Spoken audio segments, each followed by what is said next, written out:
One scorched morning in Texas, he found the Comanche girl unconscious by the fence, blood-caked, eyes unflinching. He saved her, then hid her in the horse stall.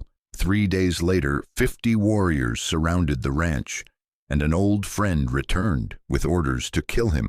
But no one knew. That was just the beginning of a story about a child with nowhere left to go and a man who once swore he'd never hold on to anyone again. Texas, late June. No clouds, no scent of rain, only earth cracked wide open like the hide of some long dead beast. Wind slid through low cactus shrubs, dragging red dust and the scratch of scorched grass. Elijah Briggs slung a light coat over his shoulders, worn boots crunching across gravel.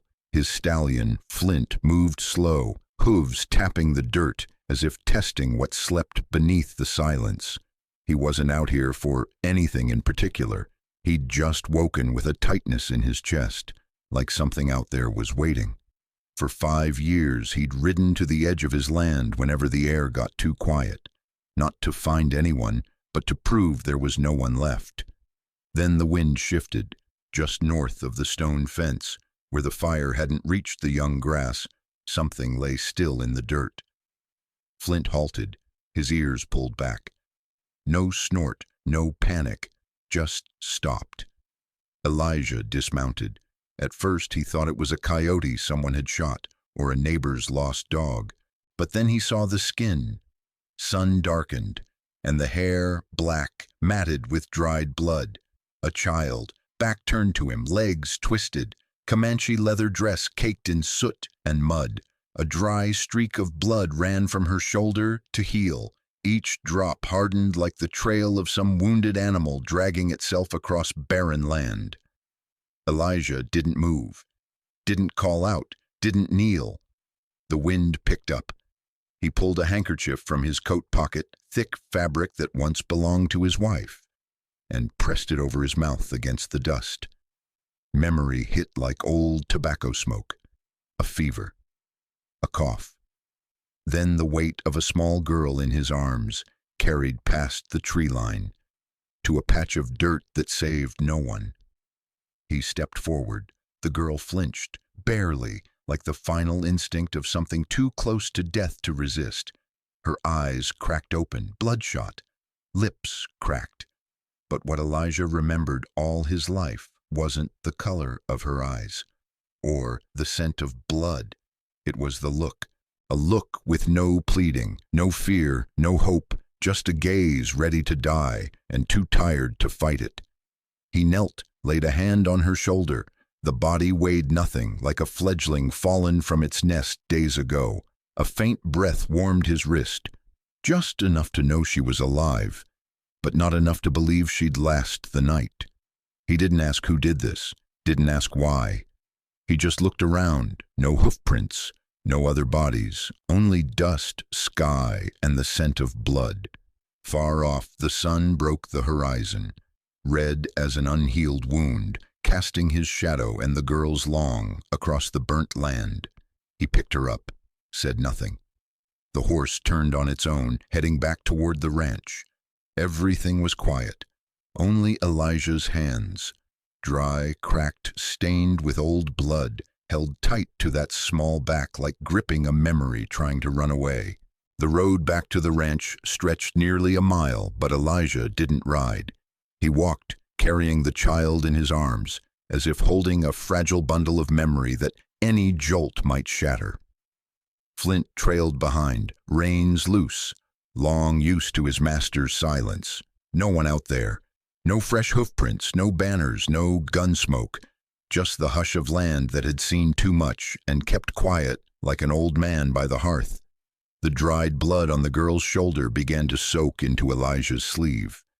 It was a strange feeling, not disgust, not pity either, something closer to a duty no one gave him, but one he couldn't leave behind.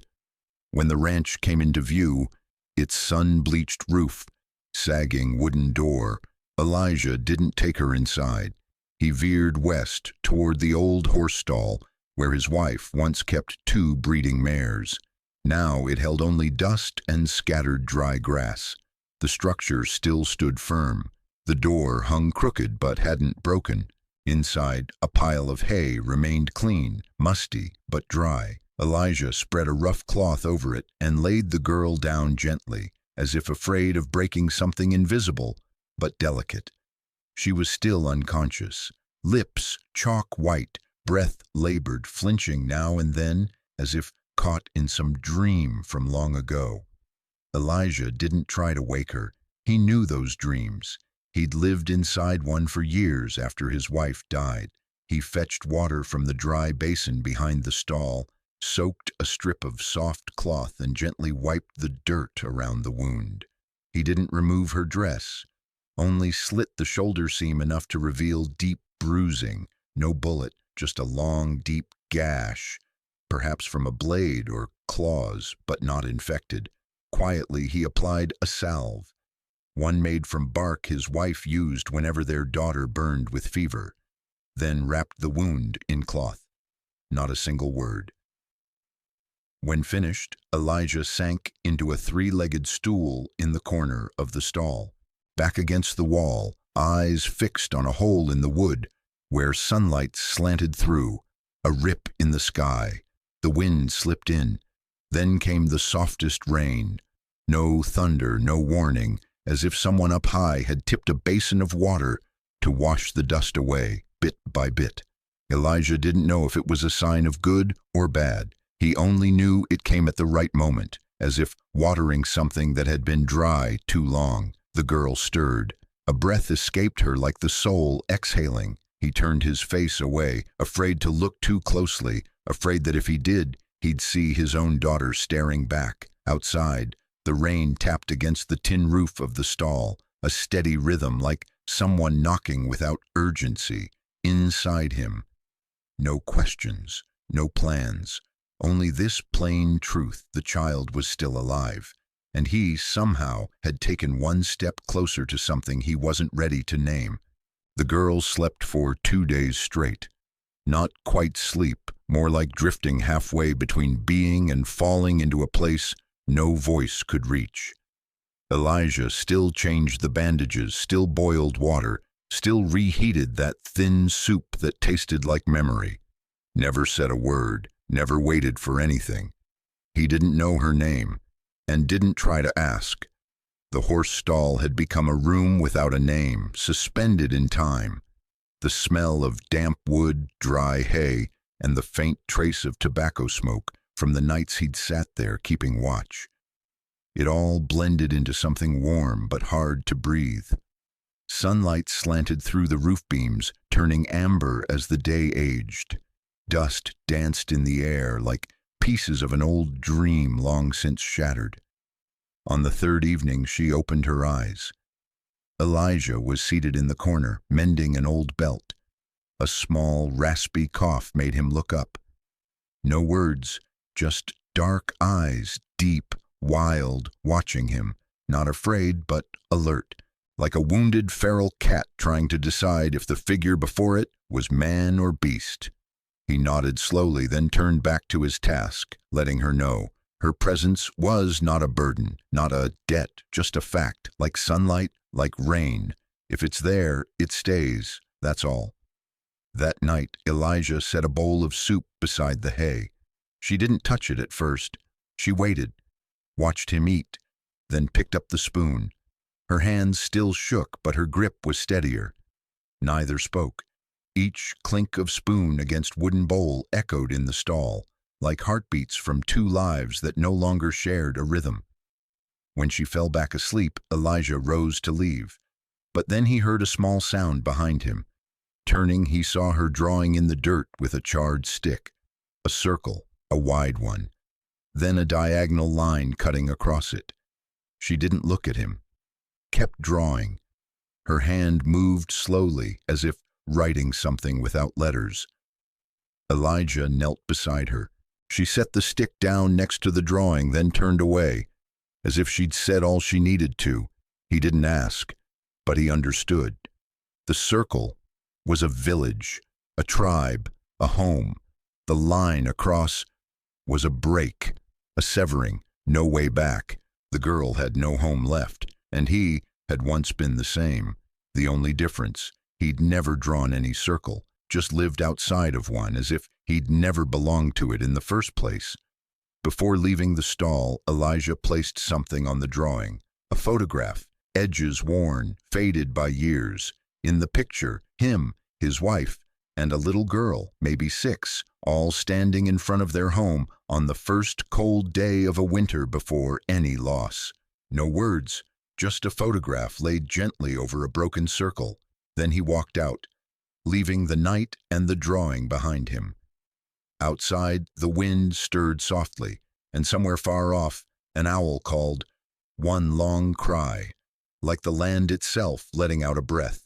Night fell earlier than usual. No rain, but the air hung heavy, like someone had just lost something they hadn't held tight enough. Elijah lit a small fire in the corner of the stall, just enough for warmth, just enough for light, but not enough to draw eyes from afar. The place no longer smelled of animals, only wood smoke, ashes, and that old, settled silence that coated everything like a dust no one bothered to brush off. The girl had eaten most of the soup. She didn't sleep deeply, just lay still, eyes half shut, one hand resting loosely over the wound, now bound with cloth and a strip of rope cut from Elijah's coat. Her face didn't show pain, nor peace, just stillness, as if staying alive was something she had to force herself through. Elijah realized. He understood that.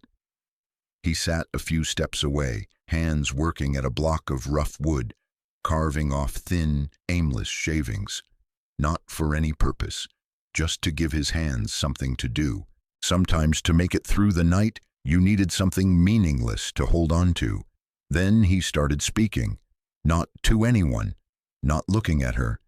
His voice low, steady, words soft at the edges, like he was talking to the fire or to some old version of himself that hadn't survived. When I was a kid, I was afraid of fire inside the house, but I liked it outside. It felt like someone knocking from the other side of the world. No reaction. Elijah paused. Silence. The wind outside swept over the tin roof, slipping through the gaps in the stall, whistling like a familiar voice from somewhere long gone. He looked down, unfastened the handkerchief from around his neck, the only thing he had left from his wife. The fabric had faded, the red stitching worn pale. He folded it slowly, carefully, like wrapping up a memory that no longer had shape, and placed it beside the hay where the girl was lying. A gift, no explanation, just a quiet sign. I have nothing to give, but this belonged to someone I loved. He stood, dragged the stool to the corner, and meant to rest his eyes for a while. Then, a soft rustle behind him. He turned. The girl didn't look at him, but she reached out, slowly, cautiously, and pulled the handkerchief close to her chest. That simple gesture, small as it was, stopped time in the stall for a second. Elijah turned away so she wouldn't see him watching. Something in the air had shifted, not trust, not yet, but no longer fear. He closed his eyes.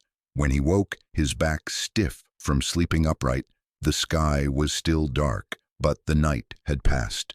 The fire had gone out, leaving only a faint glow of embers. He stretched, was about to check on the girl, then froze. Around his index finger, a thin red thread, tied gently, not tight, not painful, but there. He looked toward the hay. The girl had turned away, sleeping peacefully. The handkerchief no longer sat by her side, now tucked neatly against her chest, like a small talisman for someone with no home left. Elijah sat down again. He didn't remove the thread. His hands, calloused from guns, axes, and wood, now held on to something delicate that had never belonged to him before. Outside, the sky began to lighten, Not the bright blaze of dawn, but a slow, quiet glow, the kind of light that felt like a second chance in the middle of all that had already fallen apart. The fourth morning began in silence. Not peaceful silence, but the kind that made your skin itch, as if the earth itself were holding its breath, waiting for something to break on the horizon. Elijah stood by the old water trough, shaving with a rusted blade. Each stroke slow, deliberate, as if shaving wasn't about staying clean, but about keeping alive a habit from the days when the man in him still believed someone might smile at him after it was done. The wind carried something strange today. Not dust, not smoke, but the smell of iron, sweat, and something close to damp gunpowder. As Elijah stepped onto the porch, hand resting on the crooked wooden post, he saw it. A small flag, red, white, and blue, planted on a broken spear. Someone had driven it into the ground at the top of the slope leading from the southern pasture. A few hundred yards beyond, dust clouds marked a cavalry unit, moving in military formation. Elijah didn't need to squint to know who was coming. Chambers. The name had once meant friend, not quite. More like a foxhole brother, a man who'd shared tobacco, hauled corpses from swampy trenches during some campaign too blurred in memory now. After the war, Chambers never went home. He stayed in the army. Not for duty, but because there he didn't have to relearn how to live like a man. He climbed from lieutenant to captain, now a commanding officer at Fort Kessler, less than a day's ride from Elijah's ranch.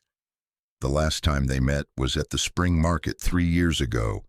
Chambers had laughed, clapped Elijah on the back as if those nights in the trenches, sharing canteens and stories no one believed, had never happened. But Elijah remembered his eyes that day, the eyes of a man who'd chosen to stand with order, not with people. Now Chambers was coming, not for a visit. Elijah stepped down from the porch, rolled up his sleeve. The red thread was still there, tied loose around his finger, not slipping, not tight. He untied it, folded it gently, slipped it into his pocket. A silent reminder, there is a fragile life here, and small things still matter. Inside the stall, Tassie was sleeping, cheeks pale with a mild fever, but breathing steady. The handkerchief still rested on her chest. Elijah didn't wake her. The cavalry stopped at a safe distance from the ranch. Chambers rode forward alone, back straight, hands gloved in black leather, eyes cold as slate. He didn't smile.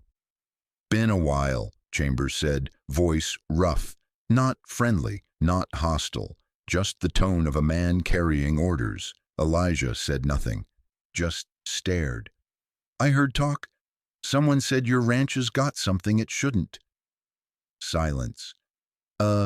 Comanche girl?" Still no answer. Elijah's eyes didn't flinch, didn't hide. Chambers inhaled, nodded. "I came here out of duty, not hate. But you know, Briggs, some things can't be left alone, no matter how much sympathy we've got." Elijah looked past him. 15 soldiers in the distance, rifles ready, quietly waiting. The wind kicked up, throwing a cloud of dust onto their boots. Chambers' horse stamped once, sensing the shift in air. Elijah exhaled smoke, voice low. "I thought you were the one afraid of blood." Chambers didn't deny it, didn't smile.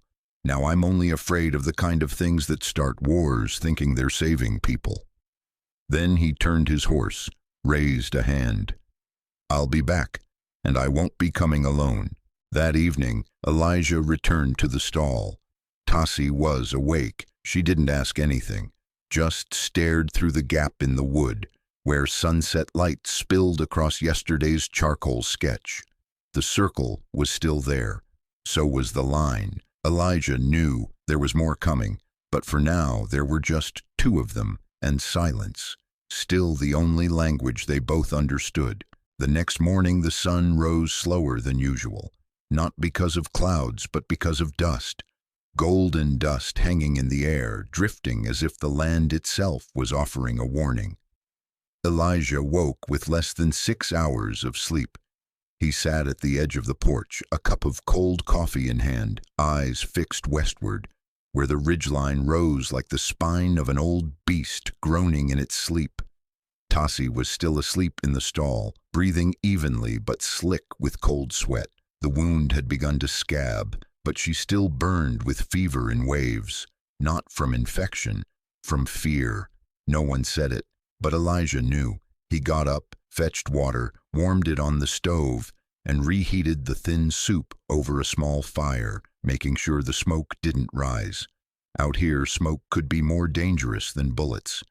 Just as he lifted a spoonful to Tassi's lips, Flint, the old stallion, suddenly raised his head. He didn't whinny, didn't rear, just lifted his front legs and froze. A low sound rumbled in the distance, slow, heavy, like war drums buried beneath the ground. Elijah set the spoon down, stepped outside the stall, stood still. Then he saw them.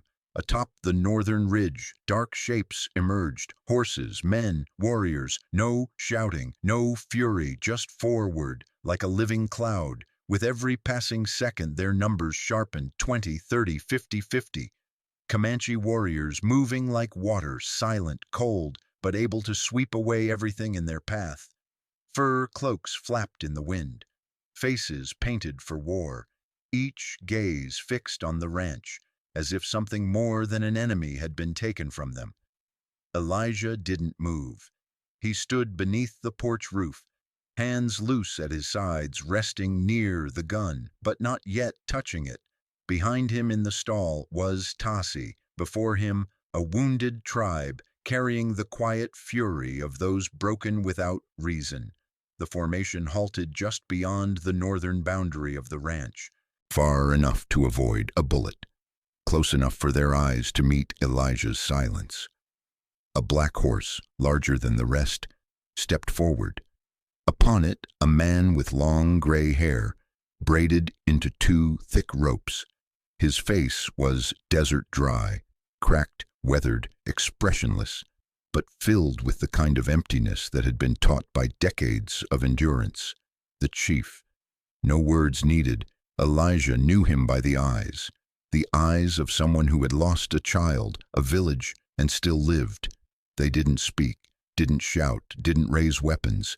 They just stared. Then the others began setting up camp, silently, precisely, like men who had done this 100 times before, surrounding a place not with guns, but with presence.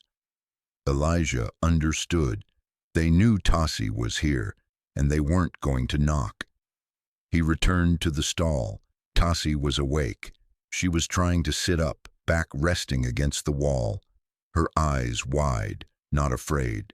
Just the look of a child who knows the ground beneath her has just been pulled away. Elijah said nothing.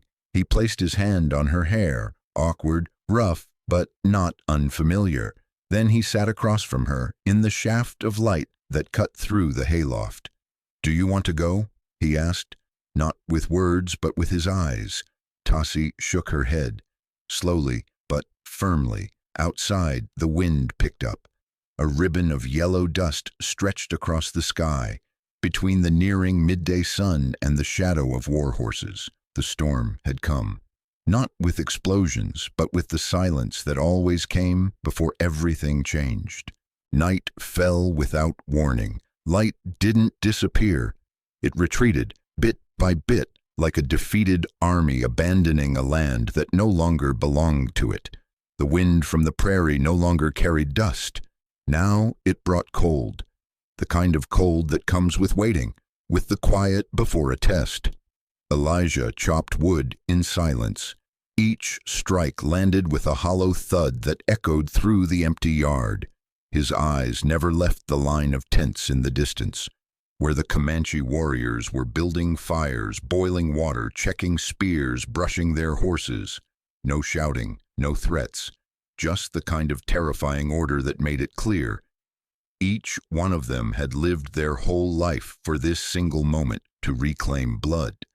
Inside the stall, Tassi lay on her side, eyes wide, sweat beading along her temples.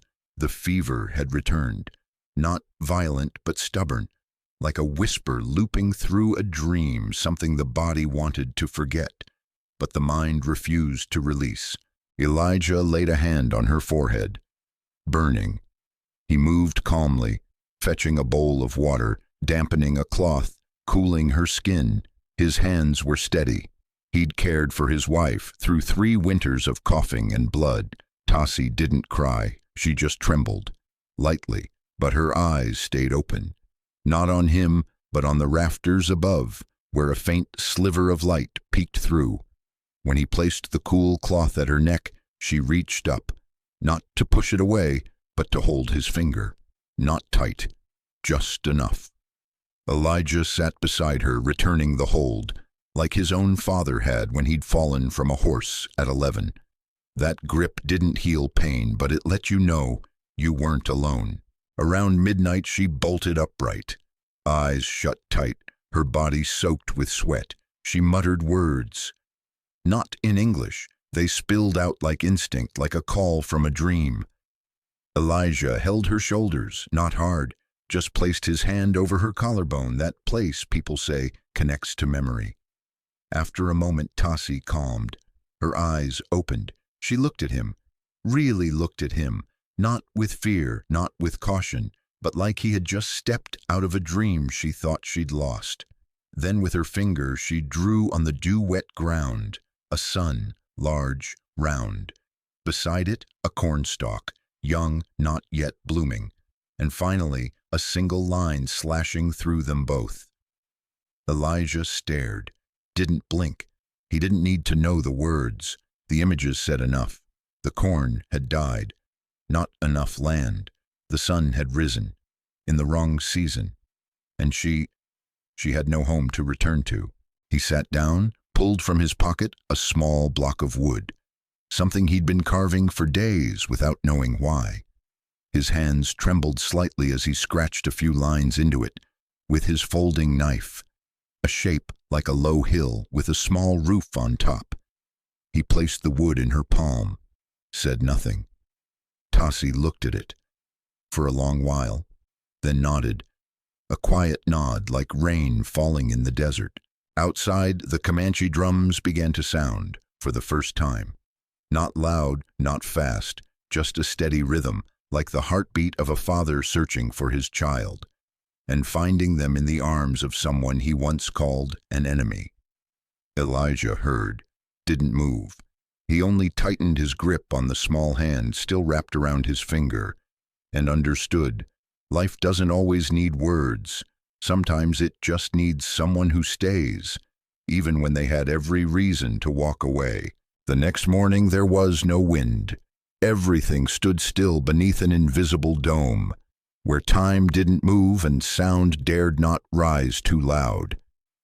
Elijah stood on the wooden porch, cold coffee in hand, eyes fixed south, where a thin trail of dust crept in from the distance like the shadow of something familiar but unwelcome. Before long, 15 armed soldiers appeared, riding in a straight line. At the front was Chambers, still seated upright like a statue, face unreadable, only the eyes alive. But not the life of a man, the life of someone who had learned to exist after losing himself. Elijah didn't go inside, didn't reach for a gun. He stood there, one hand in his pocket, the other resting loosely on a porch post, as if whatever was coming couldn't be stopped, and therefore didn't need to be avoided. The cavalry halted at the edge of the yard. Chambers dismounted, slowly, deliberately, not like a man looking for a fight, but like one sent to deliver a warning. "Briggs." His voice wasn't harsh, but it was cold. "You always pick the worst times to grow a conscience." Elijah didn't respond. Chambers stopped 3 paces away, his eyes drifting across the man he once shared half a loaf of bread with under shell fire at Chickamauga.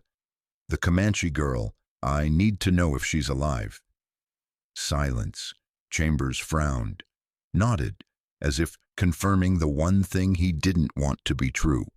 There are things mercy can't fix, Briggs. Not out here. Elijah slowly placed his coffee cup on the porch step. His gaze held no challenge, only the steady glow of wood that had burned all night, now smoldering beneath the ash, waiting for someone to touch it. Still you, huh? His voice gravel low like stones in a creek. Chambers tilted his head, let out a soundless laugh. A laugh with no roots. Still me, but now I've got orders. And if you don't hand the girl over, I'll come back, with flags, guns, and a reason everyone can live with. Elijah stared him in the eye. No anger. Only an ancient weariness. The kind found in men who've lost entire worlds and kept going just to guard what no one else would. There's no reason good enough if it means killing another child. Chambers said nothing, then turned away. Before mounting his horse, he said, "You know what keeps men alive after war, Elijah? Not reasons, forgetting." Elijah didn't answer, just held his gaze, as if to say, some things, if you forget them, make survival meaningless. When the hoofbeats had faded, Elijah returned to the stall. Tassie was sitting up, leaning against the wall, hair tangled, cheeks flushed with fever, but her eyes were clearer than yesterday. She pointed toward the distance, toward the trail the soldiers had taken. Elijah nodded. "They'll be back?" Tassie didn't react. She only gripped the carved wooden token, the one with the little house he'd made for her, as if the only thing that keeps someone alive is not land or blood or a name, but the image of a place where they might be left in peace. That afternoon the wind shifted. From the north, the smoke of Comanche cook fires drifted toward the ranch. A Comanche boy, about 9, approached the outer fence. He carried no weapons, only a bundle of sweetgrass and a small metal bowl. Elijah saw him, didn't stop him. Tassie saw him too. She nodded, just barely. The boy laid the bundle by the gate, bowed his head, and withdrew. A ritual, a message. We know she's here, and we are waiting. Neither the Comanche nor the soldiers needed many words. Each was gambling with time, and with blood soon to be spilled. Elijah knew tomorrow night, or the one after, the flags would rise again. But not to claim victory, only to cover the grief of men who thought they had chosen right. There were no fires in the Comanche camp that night, only red coals glowing like the eyes of wild beasts, crouched in the darkness, patiently waiting for the moment to roar. Inside the largest lodge, its roof stretched with deerskin, the warriors sat in a circle, eyes locked, hands near their weapons. No one spoke. Only one man stood in the center, tall, young, and handsome in a dangerous way. His name was Ita, not of the chief's blood, but taken in as a son after a bear hunt at age 13, where he killed the beast with a stab to the eye when his bow broke and his arrows ran dry.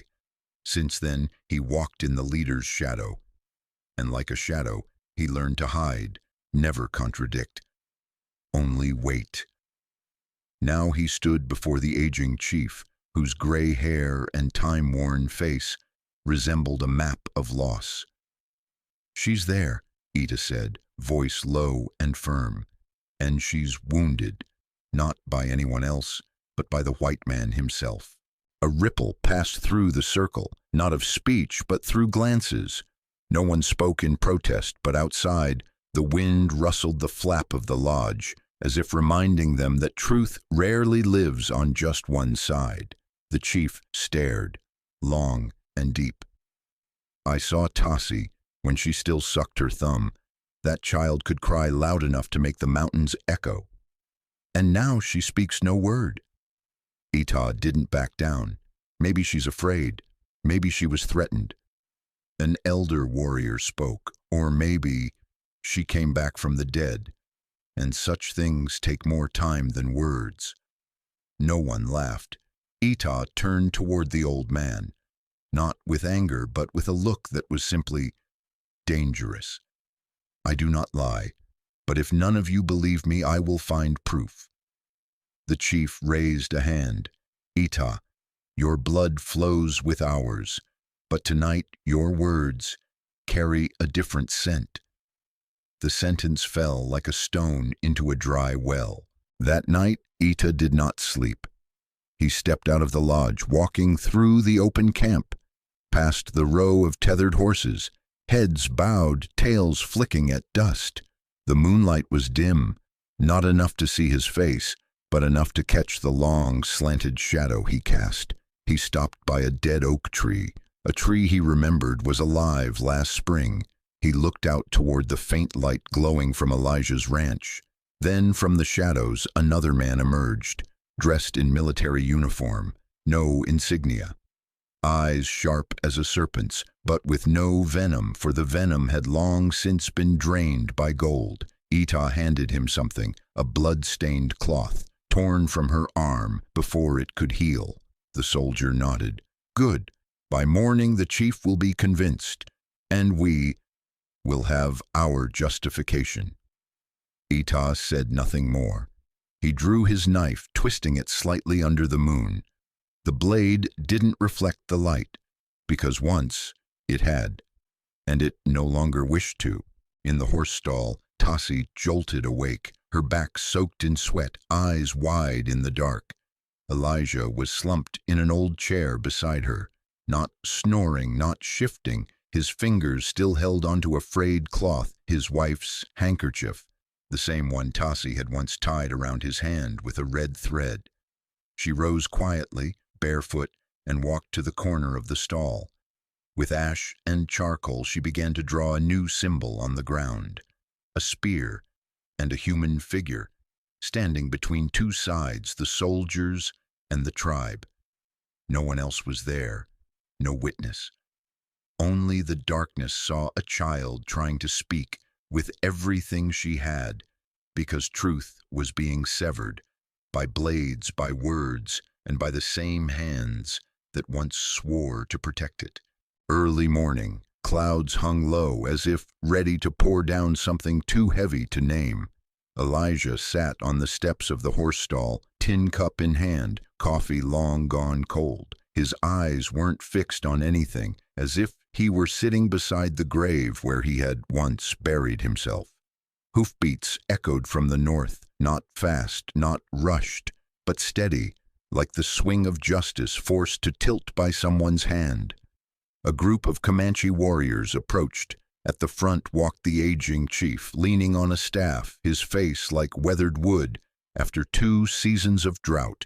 Beside him, Ita, his features still flawless, but his eyes no longer fire, now ice.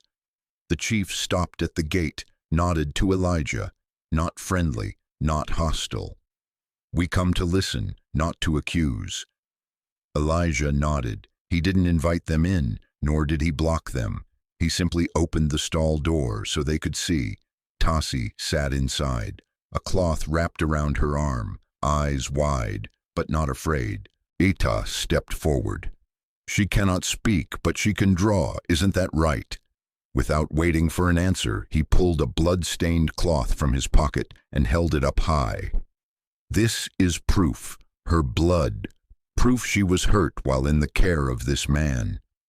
All eyes turned to Elijah. He didn't flinch, didn't rush to defend himself. "I didn't hurt her. If it comes to it, I'll die, as long as the girl gets to live." The words fell like a blade through wind. No blood, but cutting the silence in two. The chief turned to Tassi. "If you are still mine, then speak through that wound." Tassi stood, unsteady. Her hand trembled, but her eyes didn't blink. She stepped forward and knelt on the ground. With a wet hand she drew on the damp dirt, a military camp, a rifle, and Ita, standing with a man in uniform. She paused, looked up. Her gaze was no longer that of a child. "He didn't kill me, but he made others kill each other." The words didn't come from her mouth, but every stroke of the drawing, every look, every scar on her skin, they all screamed the truth louder than any voice could. The chief said nothing. He walked slowly toward Ita, and for the first time in years looked at his adopted son like he was something unfamiliar. Ita didn't blink. "They won't believe her. A mute can't testify." The chief nodded. "She is not mute. We've simply been too loud to hear what she was saying." Then he turned away. No command, no verdict. But that turning of the back was the sentence. Ita clenched his knife, eyes burning red, but he didn't strike. Because there's something more dangerous than a blade. The silence of a tribe toward a traitor. By midday, the Comanche camp wasn't empty, just hollow. No one spoke of Ita, no one mentioned the blood. Only Tassi returned to the stall. Elijah dressed her wound again, his hands steady, but his breath broke slightly, like a sigh no one could hear. Tassi reached for his hand. For the first time, not just out of gratitude, but as if she were holding on to something slipping out from inside her, because she knew, from now on, every kind act on this land would come at a price. Evening settled slowly. Sunlight hung like golden yarn fading over the tree canopy and the roof of the old wooden house. A stillness hung in the air, like a bowstring drawn too long, not yet snapped, but no longer at rest. Elijah shut the stall door behind him, his gaze lingering on Tassi asleep inside. Lips pressed tight as if even her dreams must not learn that she once trusted the wrong hands. Her small hand rested on cold charcoal, over the half-finished drawing of a burning army camp. He knew peace had only just begun to sprout, and war had already taken aim. To the south, a new military camp had risen, just a mile from the ranch fence. Inside the largest tent, Chambers stood over a map. Red ink circled Elijah's ranch like a noose tightening. Next to him stood Ita, upright but not as solid as usual. "These people worship silence," Chambers said, spinning a brass spyglass in his hand. "But one gunshot will set this whole land ablaze." Ita said nothing. "The girl turned on you. The old man turned his back. What are you waiting for?" Chambers stepped forward, knocking over a tin cup. "We don't need a reason to pull the trigger, just an excuse." And the excuse came. As fast as a bullet shattered the evening, a shot rang out from the army side. A Comanche scout at the border fell backward, blood soaking the dry yellow grass like a serpent's tongue, splitting truth in two. The first screams didn't come from warriors, but from villagers. Fear, chaos. Chambers rode forward shouting, "Ambush, clear the perimeter." Soldiers opened fire. Comanche warriors returned it. No one knew who shot first, only that what could have been words was now smoke. Elijah burst from the house as if pulled by something stronger than instinct. In his hands, his wife's old Springfield rifle, the one he'd sworn never to touch again. Tassi woke, eyes wide. She didn't cry. She sat up, as if she knew gentleness had just been stripped from the skin of the world. "Stay here," Elijah said, without turning back. He opened the wooden drawer by the hearth, took out the handkerchief, the only thing left that still held her scent. He wrapped it around his wrist like a prayer that never needed words. He crossed the ranch yard as bullets sliced through the air. Trees ignited in bursts. Smoke choked the view, but Elijah didn't stop. At the north slope, he saw Chambers, rifle raised, aiming at the stall. Elijah shouted, "No!" Too late. Chambers fired. A dark figure leapt forward, the old Comanche warrior who had guarded Tassi the night before. He threw himself in front of the door. The bullet struck his chest. Chambers froze, not out of remorse, but because things were unraveling off script. Elijah raised his rifle. His hands didn't tremble. This was no longer protection. It was preservation of something that should not be lost again. He pulled the trigger. It did not miss. Chambers fell. His chest hit the dust. The full stop at the end of a long indictment. The fighting didn't last long.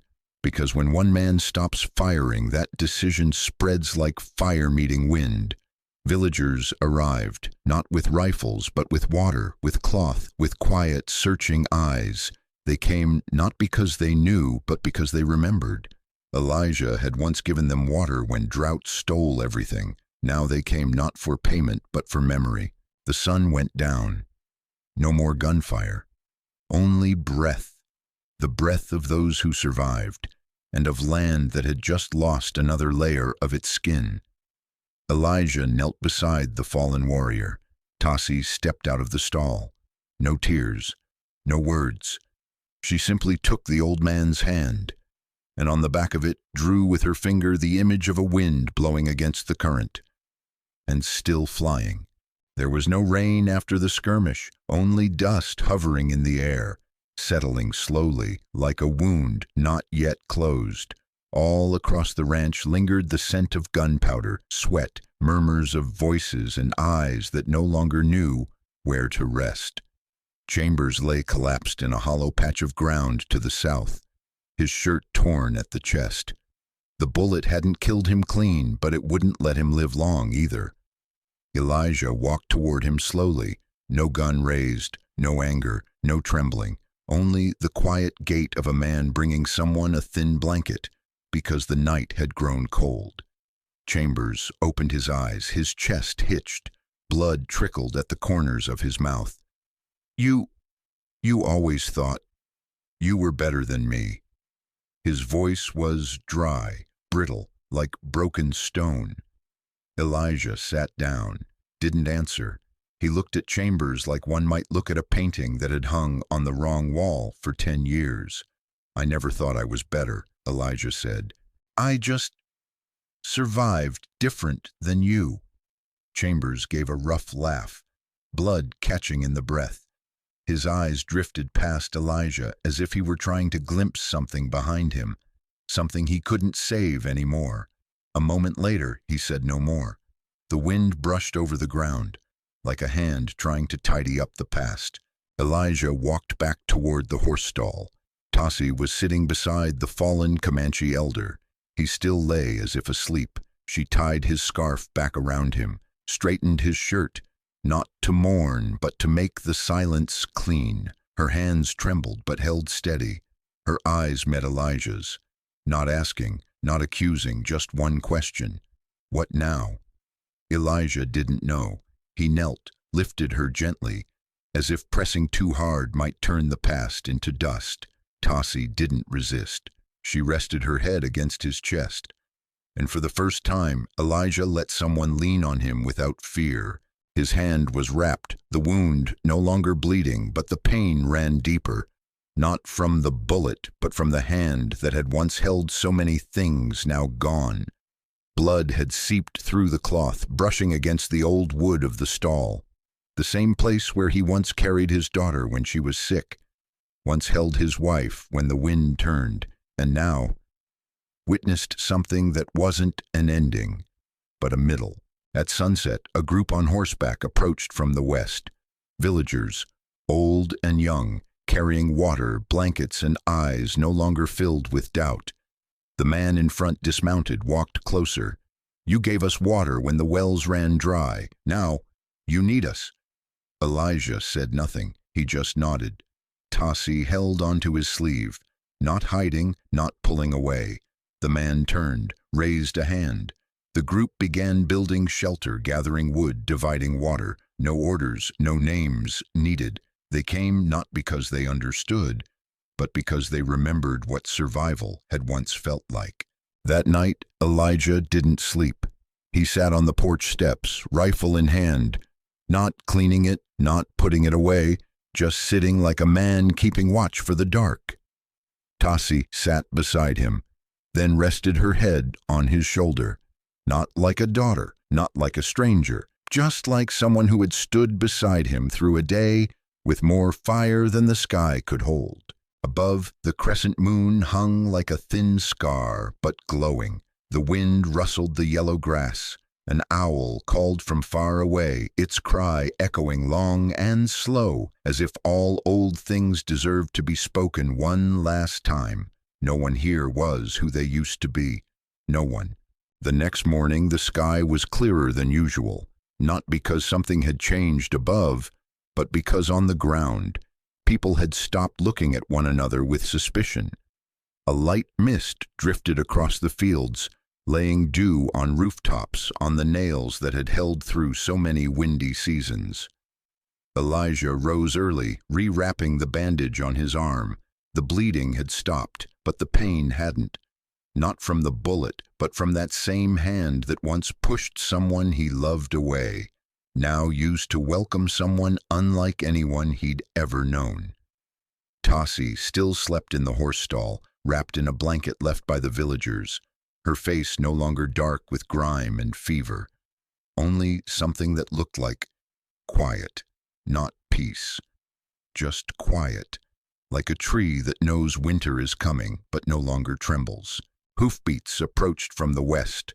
Not fast, not many, but clearly military. A unit of soldiers rode in, saddles gleaming, flags fluttering gently. Not like an invading force, but like an inspection. At the front rode an older man, silver-bearded, draped in a blue coat with a Fort Worth insignia stitched at the shoulder. He didn't bark orders, didn't ask questions. He simply dismounted and walked straight to where Chambers lay, his body covered with an old coat.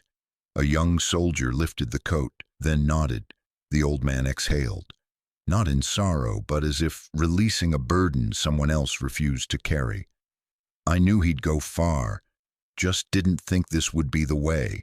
Elijah stood nearby, silent. The colonel glanced at him, not with suspicion, but with a kind of weighing. There are men who choose to kill, and men who choose to keep. We need both, but this land only has room for one now. He turned to his soldiers. Clean this up. Chambers will be brought in and tried after the funeral. For now, local command passes to the people. No one objected. No one cheered. Just a silence, as if a monument had fallen and no one had the heart to rebuild it from the same stone.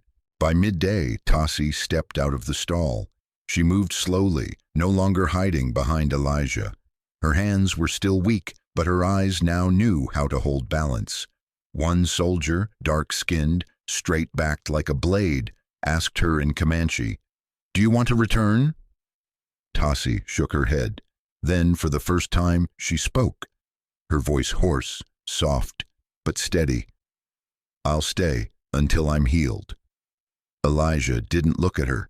He just turned back inside, leaving a piece of dry bread and beside it a torn scrap of paper on the old wooden table. Tassie watched, then picked it up. On it, a simple sketch. A deer under a crescent moon, and next to it, two small handprints touching each other. No words, but enough for her to understand. Here, no one would tell her she had to leave again. Evening settled over the land that had once burned red with fire. The wind brushed past rooftops, carrying the sounds of kitchen fires, hens clucking, and laughter scattering like gravel as children played near the well. No one mentioned Chambers. No badge was nailed to the ranch door. Only Elijah remained, still facing the old fence where once a child had stood, not asking for help, but staring as if already ready to die, and now could sleep under moonlight without dreaming of knives. The stone monument didn't fall, because someone had chosen not to be a hero, but simply to be someone quiet enough to listen when a child spoke with shaking hands. 30 years later, the Texas sky was still as high as ever, but a city had grown around what was once the edge of the world. Red soil slowly gave way to rail lines, tin roofs, and machine-printed signs. In a small museum tucked at the end of a cobblestone street, there was an exhibit few people visited. Inside, the light was soft, like the final breath of day, shining gently on a low-glass case. Inside the case, an old leather handkerchief, sun-worn and singed at one edge. On its surface, two things could be seen: a Comanche symbol embroidered in faded red thread, a sun pierced by a curved arrow, and beside it, hand-carved initials, EB. Next to the artifact, a small plaque read, "This handkerchief was found in an abandoned ranch in the West Ridge Valley. According to oral history, it belonged to a Comanche girl who survived a military standoff. The man who saved her, his face forgotten but initials known, was Elijah Briggs, former owner of the ranch. The last man to survive between two fires. Outside, afternoon sunlight slanted across the stone steps. A group of school children lined up, waiting to enter. Leading them was a young Comanche woman, her dark hair tied in a loose bun, her frame slight but steady. She didn't speak much, just signaled with her hands, with her eyes, and smiled softly when one child asked something strange. In her hair, a single red thread was tucked, not tied, just laid there as a quiet reminder of something once held not by force, but by patience. A small boy tugged at her sleeve. "Miss, what does EB mean?" She bent down, fixed his collar, and looked toward the glass where the light hit the fabric just right. It belonged to someone, not as important as what he chose to hold on to. Hold on to what? She didn't answer right away. She took his hand and pointed to the tiny scar on the handkerchief where the red thread had faded. To hold space, for someone else to keep walking. The sun set behind the newly built rooftops, but some things hadn't changed. The way wind moved through the grass, the way golden hour made everything glow like before there were electric lines, and the way stories were still told about things no one had photographed, but some lived their whole lives for. Under a tree by the fence behind the museum, there was a flat stone. No name carved, no plaque, just a small wooden deer blown sideways into the grass. Someone had once placed it there, not as a memorial, but as a reminder that one day someone chose not to walk away. Memory, when kept with care, will know how to move forward. The West never promised anything. It only stood still and watched people lose things, then learn what to keep. Elijah Briggs didn't save the world. He just pulled his horse to a stop when he saw a child not crying, not begging, just lying there like someone too used to being left behind. And in that moment, something in him stopped collapsing too. From a nameless child to a man who'd forgotten who he was, from days of wind through straw roofs to a red thread loosely tied around a wrist. This story doesn't need to be remembered in full. Only that somewhere, someone once chose to stay, in the place where others chose to shoot. If you've ever sat in silence next to someone hurting, leave a comment. It doesn't have to be long. Maybe just a dot, an emoji, or one word, "I understand." Because sometimes the deepest thing we offer isn't a story, but presence, in burnt soil, cold wind, and a soul still healing.